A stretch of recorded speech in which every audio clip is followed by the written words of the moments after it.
Un caserón amplio en Coral Gables, Miami. Piscina, jardín, paredes llenas de fotografías en blanco y negro que cuentan más de 70 años de carrera. Y adentro, vivía una mujer de 92 años rodeada de 8 gatos, caminando despacio por los pasillos de una casa que huele a soledad elegante. Afuera el mundo sigue girando. En Argentina siguen preguntando por una cachetada que supuestamente ocurrió hace más de medio siglo.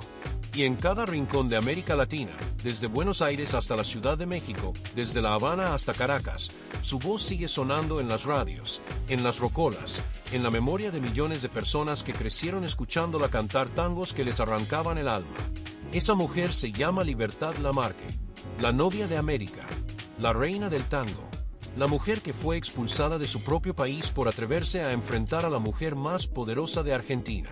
La actriz que participó en 65 películas, grabó más de 800 canciones, protagonizó 6 telenovelas y siguió trabajando hasta 12 días antes de morir.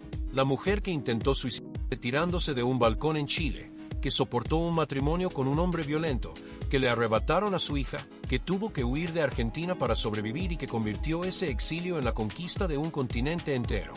Y esta no es solo la historia de su carrera. Esta es la historia de lo que nadie cuenta cuando mencionan su nombre. De la cachetada que supuestamente le dio a Eva Perón y que le costó la patria. Del marido alcohólico que la golpeaba y que secuestró a su hija cuando ella intentó escapar. Del segundo matrimonio que empezó como salvación y terminó en separación silenciosa. De los últimos días en un hospital de la Ciudad de México, cuando una neumonía le apagó la voz para siempre mientras el mundo todavía la esperaba en un set de grabación. Pero para entender cómo terminó en ese hospital de México, primero hay que volver al principio. A un barrio pobre de Rosario, Argentina, donde un hombre con ideas peligrosas le puso a su hija un nombre que sonaría como una sentencia. Un nombre que ella convirtió en profecía. Rosario, Santa Fe, 24 de noviembre de 1908. En una casa humilde, en un barrio donde la pobreza no era excepción sino regla, nace una niña. Su padre se llama Gaudencio Lamarque. Es uruguayo. Es anarquista. Un hombre que cree en la revolución, en la justicia social, en la destrucción de las cadenas que atan a los pueblos. Un hombre que difunde sus ideas a través de pequeñas obras de teatro que monta en plazas, en bares, en cualquier lugar donde alguien quiera escucharlo. Y cuando nace su hija, le pone un nombre que es una declaración de principios. La llama Libertad. Guarda ese detalle. Porque el nombre no fue casualidad, no fue capricho, no fue romanticismo. Fue un acto político. Gaudencio Lamarque le puso a su hija el nombre de lo que más valoraba en el mundo. Y esa niña, sin saberlo todavía, iba a vivir una vida que justificaría ese nombre en cada esquina, en cada escenario, en cada país que la recibió cuando el suyo propio la rechazó. Pero la infancia de Libertad no fue la de una niña consentida. Fue dura. Su madre, Josefa Bouzá, conocida como Ciro, era una mujer de carácter férreo, una mujer que venía de una historia de pérdidas y reinvenciones. Ciro había estado casada antes con un hombre llamado Juan Lamarque, un propietario de viñedos en la zona de Lamarque, en la región de Gironda, que además era veterinario y herrero. Juan murió de tuberculosis siendo joven. Uno de sus hijos, Vicente, se alistó en la marina y desapareció de la vida familiar durante años. Después de enviudar, Ciro se casó con un sastre llamado Enrique Meis, que le ocultó que ya estaba casado. Cuando la verdad salió a la luz, Meis huyó a Francia para evitar la cárcel. Y ahí estaba Ciro, otra vez sola, otra vez empezando de cero, ahora con Gaudencio Lamarque, el anarquista uruguayo que le daba ideas revolucionarias pero no le daba estabilidad económica. La pobreza era el aire que respiraban. En esa casa se escuchaba música, se leía, se hablaba de política, pero no siempre había para comer. Y hay un detalle oscuro que casi nadie menciona cuando habla de la infancia de Libertad. Ciro no era una madre tierna. Era estricta hasta la crueldad. Según los registros, solía hacer arrodillar a Libertad sobre granos de maíz como castigo. En una ocasión, un vecino denunció a Ciro en la comisaría por los llantos que generaba en la niña. Eso no era disciplina. Eso era violencia. Y Libertad la soportó en silencio, como soportaría tantas otras cosas a lo largo de su vida. Pero en esa casa también había arte. Gaudencio montaba sus pequeñas obras de teatro político y la niña, desde los 7 años, empezó a participar en ellas. No como juego, como trabajo. A los 7 años, Libertad Lamarque ya estaba actuando en obras vinculadas a la militancia anarquista de su padre. Aprendió a pararse frente a un público, a proyectar la voz, a transmitir emociones antes de saber leer correctamente. Su padre no la estaba criando para ser ama de casa. La estaba criando para ser artista, aunque probablemente no imaginaba hasta dónde llegaría esa niña que cantaba con una voz que no parecía posible en un cuerpo tan pequeño. En 1926, la familia Lamarque se mudó a Buenos Aires. Se instalaron en una vivienda en Paraná 258. Y fue ahí donde el destino de Libertad dio el primer giro. Un periodista rosarino le consiguió una carta de presentación para Pascual Carcavallo, el dueño del Teatro El Nacional, uno de los teatros más importantes de Buenos Aires. Carcavallo la aceptó para hacer coros y algún papel menor. Tenía 17 años. Era bajita, menuda, con unos ojos transparentes que parecían ver más de lo que debían. No era la más bella del elenco, no era la más alta, no era la más llamativa. Pero tenía algo que las demás no podían imitar. Tenía una voz. Esa voz era un registro soprano, agudo, limpio, capaz de arrancar lágrimas con una sola nota sostenida. En una época en que el tango era territorio exclusivo de hombres, esa voz rompía moldes. Libertad no cantaba como los hombres que dominaban el género. Cantaba con una feminidad feroz, con una delicadeza que escondía garras. Y el público lo notó desde la primera vez. Debutó en el sainete La muchacha de Montmartre, de José Saldías, integrando un trío vocal con Olinda Bozán y Antonia Volpe. Y de ahí en adelante, la carrera no se detuvo nunca. Grabó su primer disco en 1926, 2 temas, Chilenito y Gaucho Sol, para el sello RCA Víctor. Tenía 17 años y ya estaba grabando. Ya tenía un disco con su nombre. Ya estaba empezando a construir lo que se convertiría en una discografía de más de 800 canciones. Pero a esa misma edad, a los 17 años, Libertad cometió lo que ella misma llamaría después un error de juventud y un infierno. Se casó. Su primer marido se llamaba Emilio Romero. Era apuntador de teatro. La conoció en los escenarios, se enamoró de la joven cantante, la cortejó con la intensidad de un hombre que sabe lo que quiere. Y Libertad, que venía de una infancia dura, que no había conocido la ternura, que no tenía experiencia en el amor, cayó. Se casaron. Y casi inmediatamente el infierno comenzó. Emilio Romero era alcohólico, era ludópata y era violento. Libertad pasó de los castigos de su madre a los golpes de su marido sin escalas. La mujer que en los escenarios era aplaudida, admirada, celebrada, en su casa era maltratada por un hombre que no soportaba ver a su esposa más exitosa que él. De ese matrimonio nació una hija, Libertad Mirta. La niña se convirtió en el centro de la vida de Libertad, en su razón para seguir adelante, en lo único bueno que ese matrimonio le había dado. Pero también se convirtió en el arma que Emilio usaría para destruirla. Porque cuando Libertad ya no pudo soportar más y decidió separarse, Emilio contraatacó de la manera más cruel posible. Se llevó a la niña, la secuestró, la escondió en Montevideo, Uruguay. Y Libertad, la mujer que llenaba teatros, que vendía discos, que era amada por miles, se quedó sola, sin su hija, sin saber dónde estaba, sin poder hacer nada porque en esa época una mujer no tenía las herramientas legales que tiene hoy para enfrentar a un marido abusivo. Y entonces llegó el momento más oscuro de su vida. Libertad estaba de gira en Chile. Tenía compromisos profesionales que cumplir, contratos firmados, presentaciones que no podía cancelar.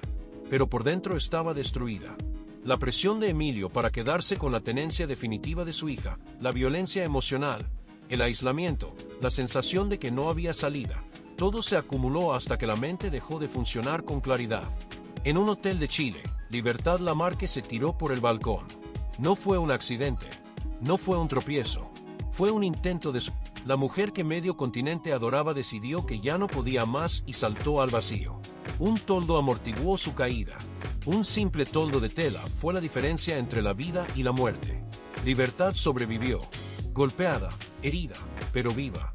Y según algunas versiones no confirmadas del todo, Alfredo Malerba, el músico que la acompañaba en sus giras y que más adelante se convertiría en su segundo esposo, se interpuso accidentalmente en su camino durante la caída, ayudando a frenar el impacto. Ese episodio fue la bisagra. A partir de ahí, Libertad dejó de ser víctima. Contrató abogados. Inició una batalla legal feroz por la custodia de su hija. Logró localizarla en Montevideo. la recuperó, y comenzó a pelear por el divorcio con una determinación que nadie le había visto antes. Pero el divorcio nunca llegó por vía legal. En 1945, Emilio Romero murió antes de que saliera la sentencia, y Libertad quedó libre. Libre del hombre que la había torturado durante años. Libre para criar a su hija. Libre para rehacer su vida. Y ese mismo año, 1945, se casó de nuevo. Con Alfredo Malerba, el compositor rosarino que la había acompañado durante sus giras musicales, el hombre que según ella fue el amor de su vida. Lo conocía desde 1934, más de una década antes. La amistad se había convertido en amor lentamente, casi sin que ninguno de los dos se diera cuenta. Se casaron el 23 de diciembre de 1945. Y esta vez, Libertad creyó que el infierno había quedado atrás. Pero guarda algo en tu memoria, porque lo que parecía un final feliz tendría su propio capítulo amargo décadas después. Alfredo Malerba fue su compañero durante casi 50 años. Sí, fue su colaborador musical, su sostén emocional, su compañero de exilio. Pero al final, la relación se desgastó. Se separaron a finales de los años 80, cuando él decidió retirarse de los escenarios. Y Alfredo murió en 1994 en la Ciudad de México, lejos del brillo que alguna vez compartieron. Libertad, ya de grande, se lamentaba públicamente de no haberse quedado soltera toda la vida. Esa frase, viniendo de una mujer que se casó 2 veces, que dijo que Malerba era el amor de su vida, que lo acompañó por medio siglo, es devastadora, porque revela que incluso el amor que ella consideró verdadero terminó dejándole un sabor amargo. Pero eso viene después. Ahora necesitas entender lo que estaba pasando en la carrera de Libertad mientras su vida personal se desmoronaba, porque ahí es donde la historia se vuelve verdaderamente extraordinaria. Mientras soportaba a un marido violento, mientras peleaba por su hija, mientras caía por un balcón en Chile, Libertad Lamarque se estaba convirtiendo en la estrella más grande del cine argentino.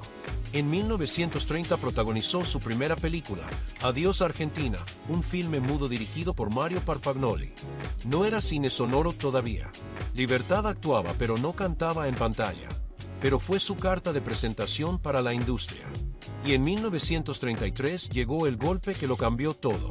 Tango, la primera película sonora de Argentina.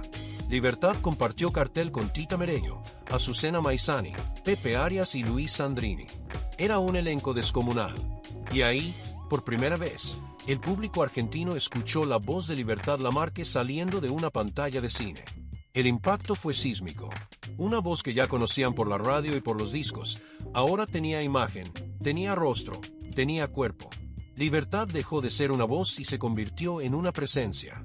De ahí en adelante, las películas se sucedieron como una avalancha. El alma del bandoneón en 1935 con Mario Soffici. Ayúdame a vivir en 1936, donde Libertad no solo actuó sino que escribió el argumento, basándose en sus propias experiencias personales. Esa película fue tan intensa emocionalmente que durante el rodaje Libertad perdió la voz por una crisis personal y tuvo que parar un mes para recuperarse en las sierras de Córdoba. Besos Brujos, en 1937. La ley que olvidaron en 1938, una película que causó revuelo porque hablaba de empleadas domésticas abusadas por sus patrones. Madreselva, en 1938. Puerta Cerrada, en 1939. Película tras película, éxito tras éxito, Libertad se convirtió en la actriz más taquillera del cine de habla hispana. No de Argentina, del mundo hispanohablante. Sus películas se exportaban a toda América Latina. Su nombre se conocía desde México hasta Chile. Le pusieron un apodo que se quedaría para siempre, la novia de América. Y todo eso lo construyó mientras vivía un infierno doméstico, mientras su primer marido la golpeaba, mientras le arrebataban a su hija, mientras se tiraba de un balcón. Eso es lo que hace la historia de Libertad Lamarque tan insoportablemente humana. Que detrás de cada sonrisa en pantalla, detrás de cada tango perfecto, detrás de cada aplauso, había una mujer que estaba rota por dentro pero que se negaba a dejar que el dolor la definiera. Para mediados de los años 40, Libertad era intocable. Era la estrella más brillante del cine argentino. Había ganado fortunas con sus películas. Según algunos registros, sus ganancias salariales equivalían al valor de 19 automóviles Ford. Era rica, era famosa, era respetada. Nadie podía tocarla. O eso creía. Porque en 1945, en un estudio de filmación en Buenos Aires, Libertad Lamarque se encontró frente a frente con una mujer que todavía no era nadie importante, pero que muy pronto se convertiría en la persona más poderosa de Argentina. Una mujer que cambiaría su destino para siempre. Esa mujer se llamaba Eva Duarte. Y lo que ocurrió entre ellas en el set de La Cabalgata del Circo se convirtió en una de las leyendas más persistentes, más debatidas y más explosivas de la historia del espectáculo latinoamericano. La película era dirigida por Mario Soffici. El elenco incluía a Hugo del Carril y a otros actores de primer nivel. Libertad era la protagonista absoluta, la estrella del filme. Eva Duarte tenía un papel secundario, menor, casi decorativo. Pero Eva no era cualquier actriz de reparto. Era la novia del coronel Juan Domingo Perón, el hombre que estaba acumulando poder a una velocidad vertiginosa y que en poco tiempo se convertiría en presidente de Argentina. Y ahí empezaron los problemas. Según múltiples testimonios, Eva llegaba tarde al rodaje. Sistemáticamente. No una vez, no dos. Cada día. Libertad, que era disciplinada hasta la obsesión, que llegaba temprano, que se maquillaba, que se vestía, que ensayaba, que estaba lista para filmar a la hora acordada, tenía que esperar. Horas. Sentada en su camarín, vestida y encorsetada, sin atreverse a comer por si Eva aparecía de pronto y tenían que filmar. Eva llegaba en un automóvil negro del Ministerio de Guerra. Con chofer. Con privilegios que ninguna actriz de reparto tenía derecho a tener. Recibía llamadas telefónicas del coronel Perón durante el rodaje, interrumpiendo escenas, deteniendo la producción. La producción, aterrorizada por el poder que representaba esa mujer, acomodó los horarios al calendario de Eva. Ya no filmaban cuando la protagonista estaba lista. Filmaban cuando la actriz secundaria decidía aparecer. Y un día, Libertad explotó. ¿Qué pasó exactamente? Esa es la pregunta que Argentina lleva más de 80 años intentando responder. La leyenda dice que Libertad le dio una cachetada a Eva. Un golpe en la cara, delante de todo el equipo, delante de las cámaras, delante de los testigos. La versión más colorida cuenta que Libertad cruzó el set, se acercó a Eva y le plantó una bofetada que dejó a todos en silencio. Pero Libertad siempre lo negó. En la página 216 de su autobiografía, publicada en 1986, escribió con claridad: no hubo tal cachetada. Y en entrevistas posteriores lo repitió una y otra vez: no hubo ni cachetadas ni palabras fuertes, pero mi disgusto fue evidente. Ella no cumplía con su trabajo y eso a mí me molestaba. Sin embargo, en esa misma autobiografía, escribió algo que complica la versión limpia: yo ofendí a Eva Duarte. Esas 4 palabras cambian todo. Porque si no hubo cachetada, si no hubo palabras fuertes, entonces ¿cómo la ofendió? Con un gesto, con una mirada. ¿Con el simple hecho de reclamarle puntualidad como quien le habla a una empleada que no cumple? Víctor Bo, hijo de Armando Bo, el productor de los estudios San Miguel donde se filmaba la película, contó años después que su padre fue el único testigo presencial del enfrentamiento.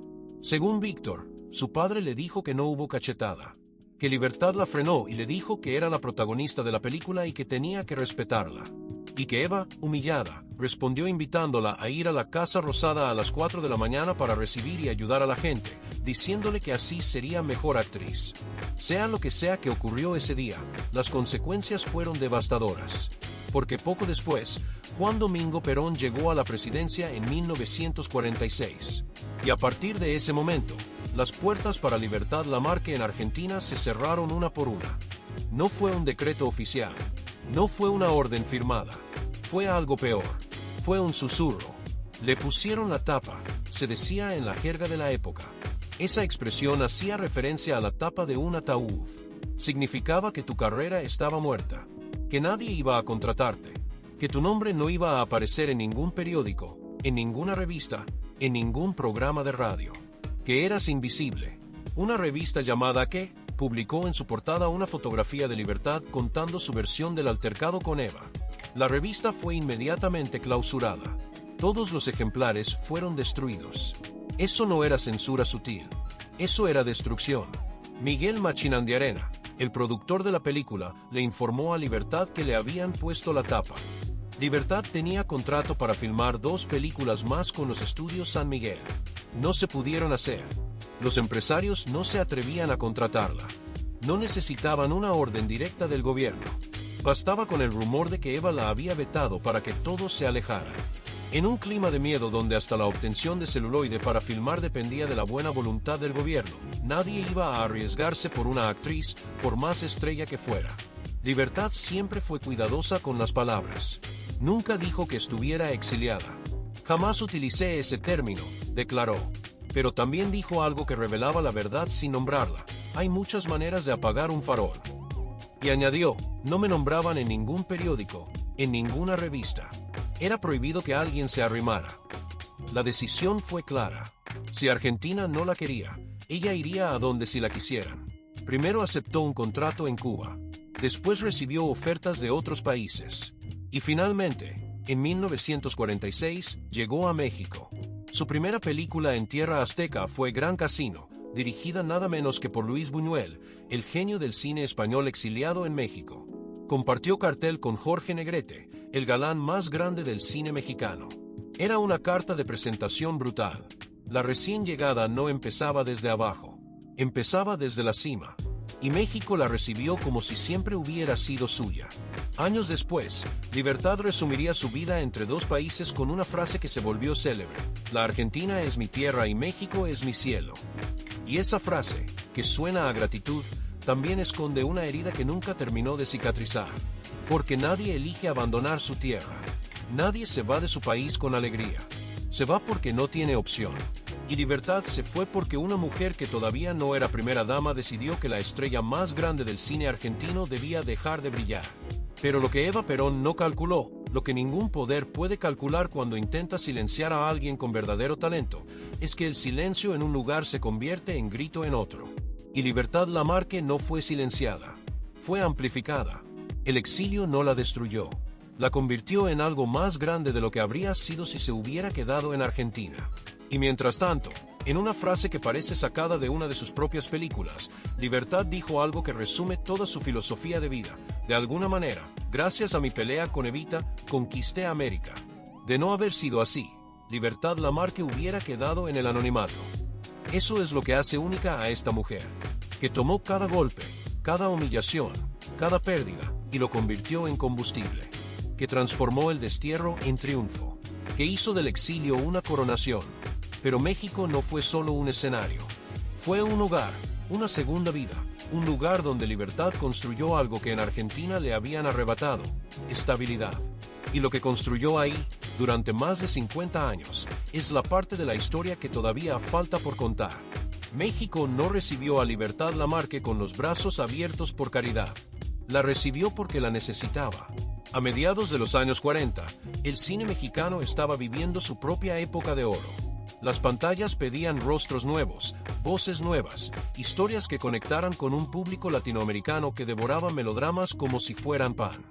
Y Libertad traía exactamente lo que México buscaba: una voz que hacía llorar, un rostro que transmitía sufrimiento con una elegancia que ninguna otra actriz podía replicar y una historia personal tan dramática que ni el mejor guionista habría podido inventarla.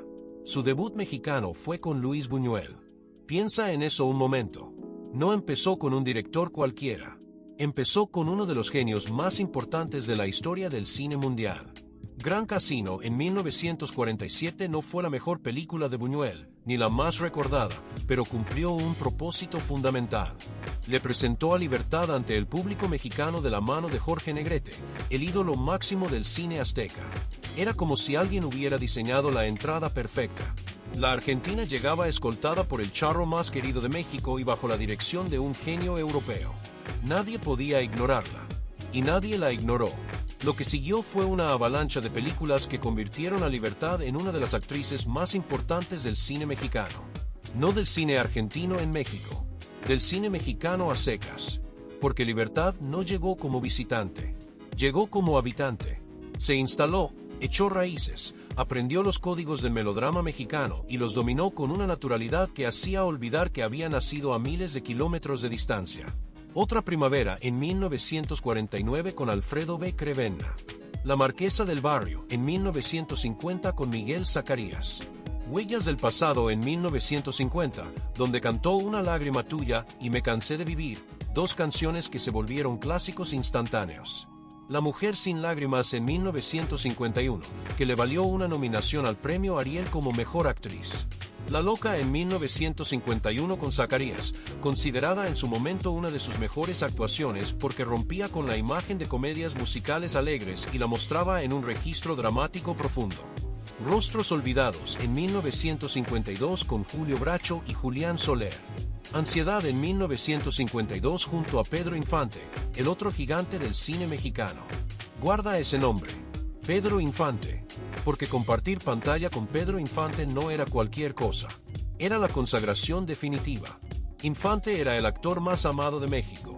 Era intocable. Y cuando Libertad apareció junto a él en Ansiedad y después en Escuela de Música en 1955, el público mexicano la adoptó como suya. Ya no era la Argentina que había llegado huyendo de Perón. Era una de ellos. Era parte de la familia. También trabajó con Arturo de Córdoba, otro coloso del cine mexicano, en varias películas: Te sigo esperando en 1951, Bodas de Oro en 1955, Mis padres se divorcian en 1957, La cigüeña dijo sí en 1958. Con Jorge Mistral en Esposa o Amante en 1959. Con Pedro Armendáriz, con Ricardo Montalbán, con Miguel Aceves Mejía. Libertad compartió pantalla con todos los grandes del cine mexicano sin excepción. Y en cada película era la misma. La mujer que sufría con dignidad, la que lloraba sin perder la compostura, la que cantaba tangos que le arrancaban el alma al público mientras en la pantalla su personaje se desmoronaba. Fue nominada 3 veces al premio Ariel como mejor actriz, en 1951, 1953 y 1955. Era la cuarta actriz en lograr 3 nominaciones, después de María Félix, Dolores del Río y Marga López. Y en el año 2000, meses antes de morir, recibió el Ariel de Oro honorífico en una ceremonia en el Palacio de Bellas Artes. El reconocimiento más alto que el cine mexicano podía otorgarle. A los 92 años. Después de más de 6 décadas de carrera. El aplauso esa noche fue largo, doloroso, cargado de la certeza de que estaban aplaudiendo a alguien que no iba a estar mucho más tiempo. Pero la carrera en México no fue solo cine. Fue mucho más. Porque Libertad Lamarque nunca fue solo actriz. Fue cantante, fue compositora, fue mujer de teatro, fue figura de televisión. Fue todo al mismo tiempo y todo lo hacía bien. En la música, su producción fue monstruosa. Más de 800 canciones grabadas a lo largo de 8 décadas. 800. Es una cifra que parece imposible. Significa que si pusieras todas sus grabaciones una detrás de otra, podrías escucharla durante días enteros sin repetir una sola canción. Tangos, boleros, rancheras, canciones populares de todo el continente. Libertad cantaba lo que le pusieran enfrente y lo convertía en algo propio. Madreselva, Caminito, Mi Buenos Aires querido, Bandoneón arrabalero, Adiós Pampa mía. Los tangos más famosos de la historia pasaron por su voz, pero también cantó música mexicana, Guadalajara, Estrellita, y música cubana, y brasileña, y puertorriqueña. La novia de América no era la novia de un solo país, era la novia de todos, y cada país sentía que le cantaba solo a él. En el teatro, Libertad hizo historia cuando protagonizó el estreno mundial en español de Hello, Dolly, en 1967 en el Teatro Nacional de Buenos Aires. Fue un acontecimiento. La obra, que había triunfado en Broadway con Carol Channing ahora, tenía una versión latinoamericana con Libertad Lamarque. Al año siguiente la llevó a México. Y funcionó en ambos países porque Libertad tenía esa capacidad única de pertenecer a 2 mundos al mismo tiempo. Pero mientras la carrera se expandía como un imperio que no conocía fronteras, la vida privada de Libertad seguía siendo territorio minado. Su matrimonio con Alfredo Malerba, que había empezado como la salvación después del infierno con Emilio Romero, se fue desgastando con los años. No hubo escándalos públicos, no hubo golpes ni gritos ni denuncias. Hubo algo peor. Hubo lentitud. El amor que parecía inquebrantable se fue enfriando día a día, año a año, década a década, hasta que ya no quedó nada que sostener. Malerba era compositor, era músico, era el hombre que la acompañaba en las giras, el que le escribía canciones, el que se sentaba al piano mientras ella ensayaba. Eran compañeros de trabajo y de vida. Pero el mundo del espectáculo tiene una crueldad particular con las parejas donde uno brilla más que el otro. y Libertad brillaba con una intensidad que no dejaba espacio para que nadie más existiera a su lado. Se separaron a finales de los años 80, después de más de 4 décadas juntos. No hubo divorcio oficial que se conozca, no hubo declaraciones públicas, no hubo guerra mediática. Simplemente dejaron de estar juntos. Malerva se retiró de los escenarios. Y en 1994, murió en la Ciudad de México. Libertad tenía 86 años cuando Malerva murió. Llevaban separados varios años, pero la muerte del hombre que ella había llamado el amor de su vida dejó una marca. Porque una cosa es separarte de alguien y otra muy distinta es saber que ya no existe. Que la persona con la que compartiste medio siglo, con la que huiste de Argentina, con la que construiste una vida en un país que no era el tuyo, ya no está en ningún lugar del mundo. Y entonces, ya sola, ya viuda de su segundo marido aunque llevaban años separados, ya sin Emilio Romero que había muerto en 1945, ya sin los hombres que habían marcado su vida, Libertad dijo algo que revela una herida que nunca sanó. Dijo que se arrepentía de no haberse quedado soltera toda la vida. Piensa en el peso de esa declaración. Una mujer que se casó 2 veces, que tuvo una hija, que compartió su vida con 2 hombres durante décadas, diciendo al final que habría preferido no haberse casado nunca. No era rencor, no era amargura, era la confesión de alguien que entendió demasiado tarde que su verdadera pareja siempre fue el escenario. Que los hombres habían pasado, pero la música, el cine, el teatro, el aplauso, eso se había quedado para siempre.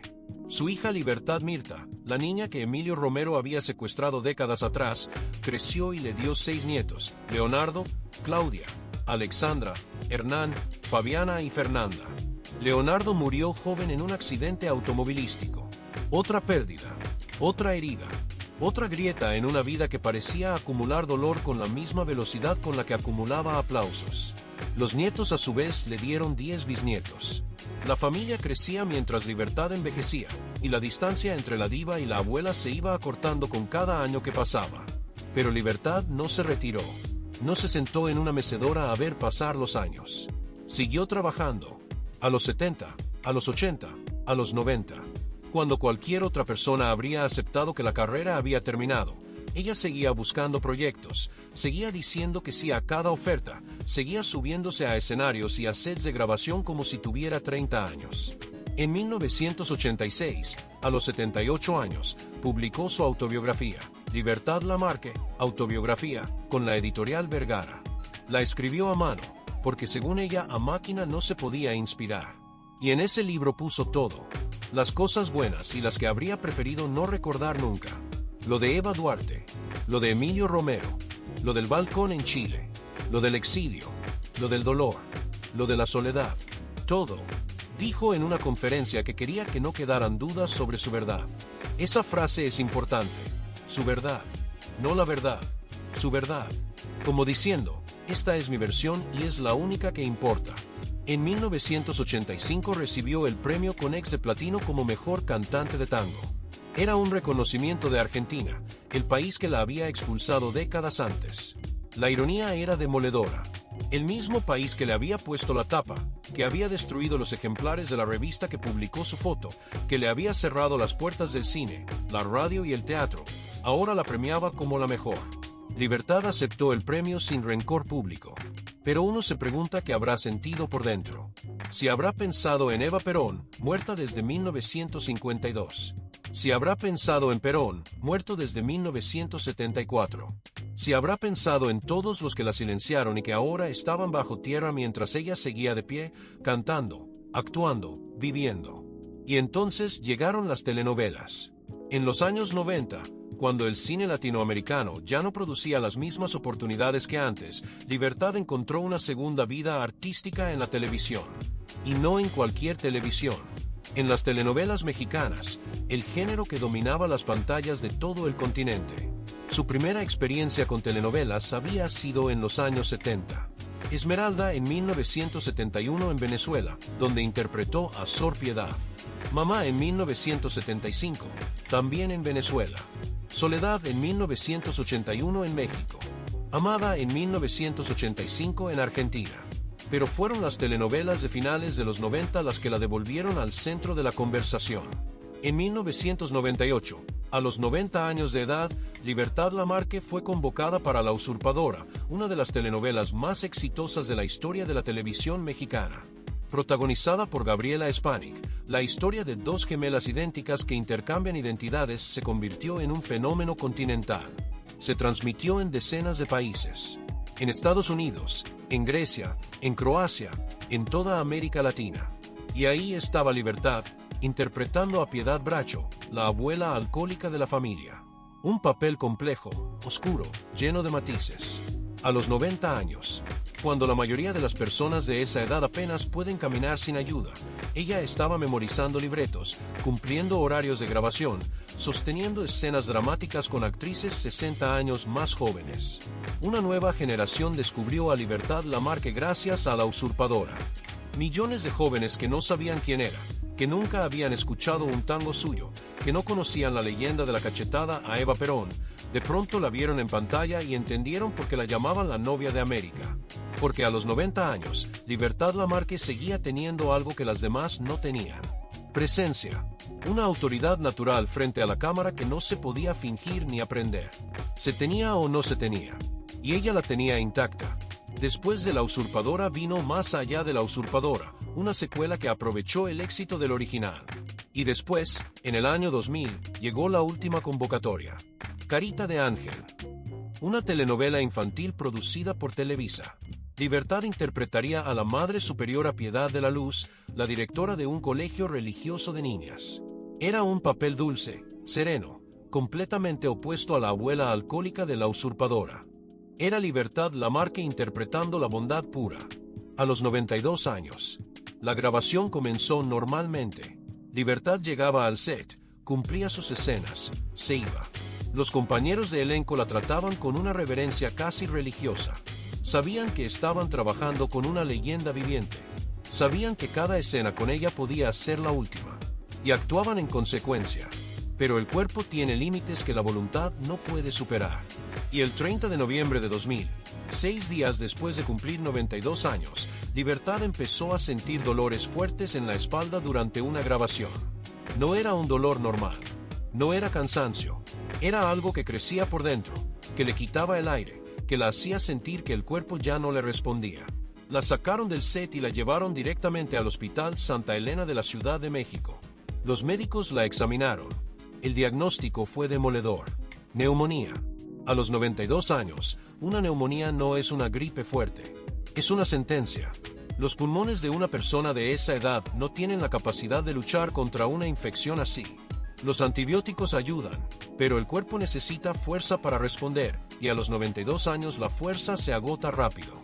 Libertad quedó internada, rodeada de su familia. Su hija Libertad Mirta estaba ahí. Sus nietos estaban ahí. Amigos y colegas llegaban al hospital a preguntar por ella, a dejar flores, a rezar. La noticia corrió por todo México y después por toda América Latina. Libertad Lamarque estaba grave. La novia de América se estaba yendo. Los días pasaron. La neumonía avanzaba. Los médicos hacían lo que podían, pero el pronóstico era claro. El cuerpo de 92 años no iba a ganar esta batalla. Y mientras Libertad luchaba por respirar en una cama de hospital, la telenovela Carita de Ángel seguía al aire. Los capítulos que ya había grabado se transmitían normalmente. El público veía a la Madre Superiora Piedad de la Luz en pantalla, sin saber que la mujer que la interpretaba estaba muriendo en ese preciso instante. Era una ironía terrible. La actriz seguía viva en la ficción mientras en la realidad se apagaba. El 12 de diciembre de 2000, a las 5 de la mañana, hora de la Ciudad de México, Libertad Lamarque murió. Tenía 92 años. Había actuado en 65 películas. Había grabado más de 800 canciones. Había protagonizado 6 telenovelas. Había llenado teatros en 3 continentes. Había sobrevivido a un marido violento, a un intento de suicidio, al secuestro de su hija, al exilio forzado, a la muerte de su segundo esposo, a la pérdida de un nieto en un accidente. Había cruzado un siglo entero trabajando sin parar. Y se fue como había dicho que se iría. Como artista. Yo nací artista y artista me voy a morir, de eso estoy segura.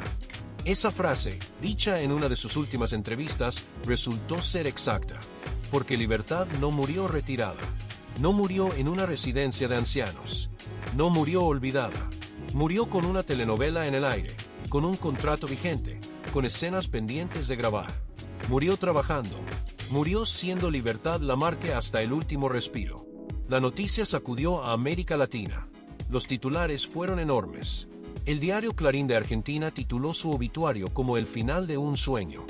Mirta Legrand, la actriz y conductora argentina que había sido contemporánea de Libertad durante décadas, dijo al día siguiente que Libertad Lamarque fue la gran estrella que tuvo América.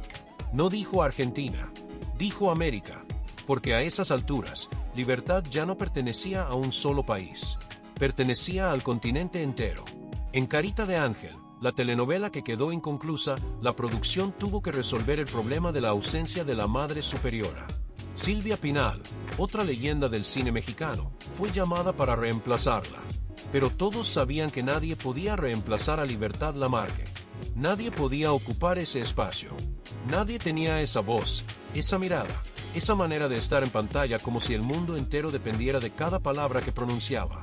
Y entonces vino la última voluntad, la instrucción que Libertad dejó para después de su muerte. Y como todo en su vida, fue una declaración de independencia. Libertad pidió ser cremada. No quería un cuerpo en un ataúd. No quería una tumba que se llenara de polvo. Según su hija Mirta, Libertad decía que en la tumba pasan los años y nadie te trae una flor. Esa frase es desgarradora en su simplicidad, porque revela que Libertad, la mujer más amada del continente, tenía miedo al olvido. Tenía miedo de que el cariño del público se evaporara después de su muerte. Tenía miedo de terminar como tantos artistas que en vida llenaban estadios y en muerte yacen en tumbas que nadie visita. Sus cenizas fueron esparcidas en el Océano Atlántico, en las costas de Miami. Esa fue su voluntad. Quería que sus cenizas recorrieran todos los países donde había triunfado. Que el agua las llevara de Miami a Cuba, de Cuba a México, de México a Venezuela, de Venezuela a Argentina. Que flotaran por todo el continente que ella había conquistado con su voz. No hay tumba de Libertad Lamarque. No hay lápida con su nombre. No hay un lugar donde ir a dejarle flores. Solo el océano. Solo el agua que se mueve sin parar, como ella se movió durante 92 años sin detenerse jamás. Pero la muerte de Libertad Lamarque no cerró su historia. La abrió de otra manera.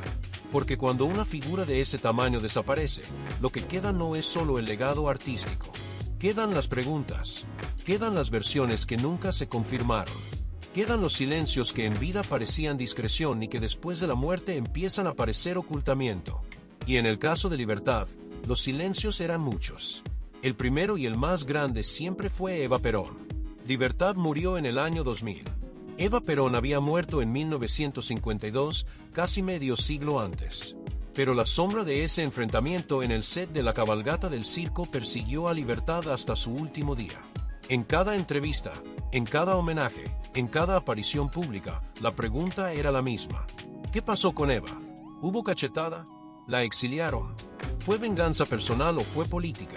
Y Libertad respondía siempre con la misma mezcla de honestidad y evasión que la caracterizaba. Negaba la cachetada pero admitía la ofensa. Negaba el exilio, pero reconocía que le habían cerrado todas las puertas. Decía que no fue desterrada, pero al mismo tiempo decía que no se fue por voluntad propia. Era un juego de palabras que protegía su dignidad sin revelar toda la verdad. Hay algo que casi nunca se menciona sobre este episodio y que cambia la lectura de todo. Libertad no fue la única artista silenciada durante el peronismo. Nini Marsal, una de las comediantes más importantes de Argentina, también fue censurada. Luisa Beil, otra actriz reconocida, sufrió consecuencias similares. El régimen peronista tenía una lista de artistas que habían caído en desgracia, nombres que los empresarios sabían que no debían contratar si querían mantener buena relación con el gobierno. No era un fenómeno aislado contra Libertad. Era un sistema. Pero la diferencia con Libertad fue la leyenda. Fue la cachetada, real o inventada, la que convirtió su caso en algo más grande que la censura política. La convirtió en un mito. En una historia que Argentina necesitaba contar y recontar porque representaba algo que iba más allá de dos mujeres peleando en un set de filmación. Representaba el choque entre el talento y el poder. Entre la artista que se había ganado su lugar con trabajo y la mujer que llegaba con el respaldo de un coronel que pronto sería presidente. Y lo más interesante es que con el paso de los años, Libertad dejó de ver el exilio como castigo y empezó a verlo como destino. Aquella frase que pronunció, de alguna manera, gracias a mi pelea con Evita, conquisté América, no era solo resignación. Era una lectura inteligente de su propia vida. Si se hubiera quedado en Argentina, habría sido una estrella argentina. Al irse, se convirtió en una estrella continental. El exilio la obligó a reinventarse, a expandirse, a ser más grande de lo que Buenos Aires le habría permitido ser. Eva Perón murió de cáncer en 1952 a los 33 años. Según algunas versiones nunca confirmadas, antes de morir habría intentado un acercamiento con Libertad. Habría mandado un mensaje, una señal, algo que pudiera interpretarse como una disculpa o al menos como un reconocimiento de que la situación se había salido de control. Libertad nunca confirmó ni desmintió esa versión. Otra vez el silencio, otra vez la ambigüedad. Otra vez la frontera borrosa entre lo que pasó y lo que se dice que pasó. Lo que sí es un hecho es que después de la caída de Perón en 1955, Libertad pudo volver a Argentina. Y volvió, pero ya no era la misma relación. Argentina era su tierra, pero México era su cielo. Y Libertad había aprendido que el cielo es donde te dejan volar. Pero más allá de Eva Perón, más allá de la cachetada mitológica, más allá del exilio, hay otras dimensiones de la vida de Libertad Lamarque que merecen ser exploradas. Dimensiones que tienen que ver con lo que significó como mujer en una industria que no estaba hecha para mujeres. Porque Libertad Lamarque no fue solo actriz y cantante. Fue argumentista. Escribió el guión de Ayúdame a vivir en 1936, basándose en sus propias experiencias personales, cuando los autores de la época se negaban a arriesgarse a escribir para el cine sonoro. Ella asumió el riesgo. Ella puso su historia en la pantalla. Ella demostró que una actriz podía ser también la creadora de su propio material. Eso en 1936, cuando las mujeres en Argentina no podían votar. Cuando el cine era un club de hombres donde las mujeres servían de decoración. Libertad se plantó y dijo, yo escribo mi propia historia. Y el director de la SAID, Alfredo Murúa, estuvo de acuerdo. Y la película fue un éxito. Y se fundó lo que la historiadora Estela dos Santos llamó la ópera tanguera cinematográfica. Todo porque una mujer de 28 años decidió que nadie iba a contar su historia mejor que ella misma. Esa actitud la acompañó durante toda su vida. No era una mujer pasiva que esperaba a que le ofrecieran papeles. Era una mujer que buscaba, que negociaba, que imponía condiciones, que elegía con quién trabajar y con quién no. En una industria donde las actrices eran tratadas como piezas intercambiables, Libertad se comportaba como lo que era, una empresaria de su propio talento. Y pagó un precio por eso. Porque las mujeres que no se someten en industrias dominadas por hombres siempre pagan un precio. No siempre es visible. A veces es un papel que no te dan. A veces es un comentario venenoso en una columna de chismes. A veces es la soledad que viene de ser demasiado fuerte para que los hombres a tu alrededor se sientan cómodos. Libertad conocía esa soledad. La vivió durante décadas. La transformó en arte cada vez que se paraba frente a una cámara y cantaba un tango sobre el desamor con una verdad que hacía temblar al público. Hay otro aspecto de su vida que merece atención. Su relación con Argentina después del exilio. Porque Libertad nunca cortó el vínculo. Volvía constantemente. Daba conciertos, hacía presentaciones en televisión, visitaba a su familia. En los años 60 se la podía ver en Sábados Circulares con Nicolás Mancera. En los 80 hizo temporadas de teatro en Buenos Aires y en Mar del Plata. En 1985 dejó las huellas de sus manos en la vereda de la fama del Hotel Hermitage. Argentina la reclamaba como suya cada vez que ella pisaba suelo argentino y la olvidaba cada vez que se iba. Esa dualidad era dolorosa. Ser amada y ser olvidada al mismo tiempo. Ser recibida con aplausos y después no aparecer en ningún medio durante meses. Ser la hija pródiga que vuelve y la exiliada que se va. Libertad manejó esa contradicción con una elegancia que ocultaba heridas profundas. Porque nunca dejó de sentirse argentina.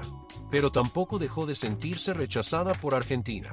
México, en cambio, nunca la rechazó. México fue constante. México la adoptó cuando tenía 38 años y no la soltó hasta que murió a los 92. Más de medio siglo de amor incondicional. Las telenovelas mexicanas de los 90 la convirtieron en un fenómeno para una generación que no la había conocido en el cine. La Usurpadora en 1998 fue vista por cientos de millones de personas en todo el mundo. Y ahí estaba Libertad, a los 90 años, robándose escenas con una naturalidad que dejaba en evidencia a actrices 40 años más jóvenes. Hay algo casi sobrenatural en la longevidad artística de Libertad Lamarque. Debutó profesionalmente en 1922 en una obra de teatro de su padre. Murió trabajando en 2000. Son 78 años de carrera ininterrumpida. 78 años. Atravesó el cine mudo, el cine sonoro, la radio, el teatro de revista, el teatro musical, la televisión en blanco y negro, la televisión a color, las telenovelas, el video. Cada cambio tecnológico que transformó el entretenimiento, Libertad lo cruzó sin tropezar. Se adaptó a cada formato, a cada época, a cada público nuevo. Como si el tiempo no pudiera con ella. Como si envejecer fuera un detalle menor que no merecía atención. Y hay otro dato que dimensiona su impacto. 65 películas. 21 filmadas en Argentina. 44 en México. Una en España. Más de 800 canciones grabadas. 6 telenovelas. Incontables apariciones teatrales. Una autobiografía. Premios en 2 países. Reconocimientos en 3 continentes. Fue llamada la Carlos Gardel femenina por su contribución al tango. Fue llamada la novia de América por su alcance continental. Fue llamada la reina del melodrama por su dominio del género. Cada apodo era un territorio conquistado. Pero también dejó sombras. Sombras que no se borran con premios ni con aplausos. Dejó la sombra de una infancia marcada por la violencia de una madre que la hacía arrodillar sobre maíz. Dejó la sombra de un primer matrimonio con un alcohólico que la golpeaba y que le robó a su hija. Dejó la sombra de un intento de suicidio que solo un toldo impidió que fuera definitivo. Dejó la sombra de un exilio que ella nunca llamó exilio, pero que todos sabían que lo era. Dejó la sombra de un segundo matrimonio que empezó como salvación y terminó en separación silenciosa. Dejó la sombra de un nieto muerto en un accidente de auto. Dejó la sombra de una mujer que al final de su vida dijo que se arrepentía de haberse casado, que habría preferido estar sola, que los hombres no le habían dado lo que esperaba. Esas sombras coexisten con la luz, y es esa coexistencia la que hace a Libertad Lamarque una figura fascinante, porque no fue una santa, no fue una víctima perpetua, no fue una heroína sin fisuras, fue una mujer compleja, contradictoria, brillante en lo profesional y desastrosa en lo sentimental. Fue una mujer que podía hacer llorar a millones con un tango y que lloraba sola en su camarín cuando nadie la veía. Fue una mujer que conquistó un continente pero que no pudo conquistar la paz interior que siempre buscó. En sus últimos años, vivía en Coral Gables, Miami. La casa grande con piscina y jardín. Los 8 gatos que le hacían compañía. La soledad elegante de una mujer que había sido amada por multitudes pero que al final del día cerraba la puerta y se quedaba con el silencio. Viajaba constantemente. A México para grabar telenovelas. A Argentina para recibir homenajes. A otros países para presentaciones especiales. A los 90 años seguía subiéndose a aviones como si tuviera 40. La energía era inexplicable. Los médicos no entendían cómo una mujer de esa edad mantenía ese ritmo. Pero Libertad sí lo entendía. El trabajo era su oxígeno. Si dejaba de trabajar, dejaba de respirar. Era así de simple. El escenario la mantenía viva. La cámara la mantenía joven. El aplauso la mantenía de pie. Sin eso, no había nada. Por eso cuando le preguntaban sobre la muerte, respondía con esa frase que ahora suena a profecía cumplida: jamás pienso en ella. Es más, no le tengo temor. Tal vez sea porque me siento muy bien. A esta altura de mi vida, todas las cosas feas ya las borré de mi mente. Yo nací artista y artista me voy a morir, de eso estoy segura. Todas las cosas feas ya las borré de mi mente. Esa parte es la más reveladora, porque significa que hubo cosas feas. Muchas. Suficientes como para que una mujer de 92 años tuviera que hacer un esfuerzo consciente por borrarlas. El matrimonio con Romero. El balcón en Chile. El secuestro de su hija. La pelea con Eva. El exilio. La separación de Malerva. La muerte del nieto. Todas esas heridas estaban ahí, acumuladas, apiladas en algún rincón de su memoria. Y Libertad las barrió debajo de la alfombra con la misma determinación con la que barría todo lo que le estorbaba. Porque esa era su filosofía. No mirar atrás. No detenerse en el dolor. No permitir que las tragedias definieran su identidad. Seguir adelante. Siempre adelante. Hasta que el cuerpo dijera basta. Y el cuerpo dijo basta el 12 de diciembre de 2000. Los números finales de su vida son fríos pero necesarios para dimensionar lo que fue. 92 años de vida, 78 años de carrera, 65 películas, más de 800 canciones, 6 telenovelas, un exilio que duró más de medio siglo, 2 matrimonios, una hija, 6 nietos, 10 bisnietos, un intento de suicidio, una cachetada que probablemente nunca ocurrió pero que se convirtió en la leyenda más famosa del espectáculo argentino, un premio Ariel de Oro, un premio Conex de Platino, 3 nominaciones al Ariel como Mejor Actriz, innumerables reconocimientos en 2 países y 3 continentes, y unas cenizas esparcidas en el Atlántico, flotando entre Miami y Buenos Aires, entre México y Argentina, entre las 2 patrias que la reclamaron como suya. Pero los números no cuentan lo que importa. Lo que importa es otra cosa. Lo que importa es que una niña nacida en la pobreza de Rosario, hija de un anarquista uruguayo y una madre que la castigaba con granos de maíz, se convirtió en la artista más querida de un continente entero. Que lo hizo sin contactos, sin padrinos, sin dinero heredado, sin más herramienta que una voz que parecía contener todo el dolor y toda la belleza del mundo al mismo tiempo. Lo que importa es que cuando la mujer más poderosa de Argentina le cerró las puertas, ella no se quedó llorando detrás de esas puertas. Se fue a buscar otras puertas. Y las encontró. Y las abrió de par en par. Y entró por ellas con la misma dignidad con la que había entrado a los escenarios de Buenos Aires décadas antes.